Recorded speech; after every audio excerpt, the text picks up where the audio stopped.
Et ben voilà, on va se régaler avec des confitures maison.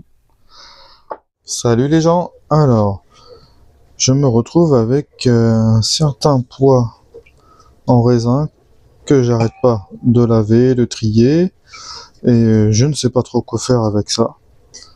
Donc là, bon, vous voyez, les grains sont encore en bon état, ils ont presque une semaine, mais il est temps que j'en fasse quelque chose. Et alors, j'ai fait déjà, comme je disais dans une autre vidéo, j'ai fait un cake avec ça. Bon, oui, l'eau est presque propre. Il reste encore des trucs, mais peut-être faire un ou deux bains encore.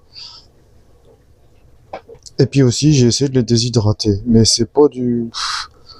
Voilà, c'est pas un grain qui est vraiment super pour être déshydraté. Et en fait, il a été cueilli trop tôt, donc il est super acide. Je pense que je vais faire donc avec ça une confiture. Alors, pour faire de la confiture, il me faut de la pectine. C'est ce qu'on trouve dans les pommes. Et du coup, je dois trier ces pommes-là, qui sont également des pommes du jardin de chez mes parents. Et comme vous voyez, il y a certaines qui sont très abîmées. Donc, j'ai du tri à faire et ça va prendre du temps.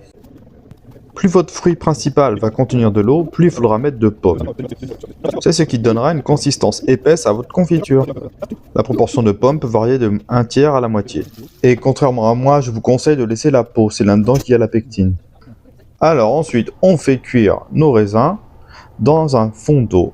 On laisse comme ça bien chauffer pendant une dizaine de minutes jusqu'à ce qu'ils éclatent. Ensuite, comme j'avais pas envie d'avoir les peaux ni les grains dans ma confiture, j'ai décidé de passer ça au presse-purée. J'ai mis la grille la plus fine. Comme ça, je suis sûr de ne pas avoir de déchets. Mouliner comme ça plaît aux enfants. C'est une étape que mon fils ne manque pas de faire. Mais c'est assez long quand même, donc c'est mieux de faire ça à deux. Et vous allez voir, il reste plus après que la peau. Et miracle, on a derrière un jus de raisin. Ça, on aurait pu s'arrêter là et consommer du jus de raisin. Bon, ça fait pas beaucoup de jus de raisin, mais on peut s'arrêter là. Et voilà, donc je rajoute mon jus de raisin maison que je chauffe.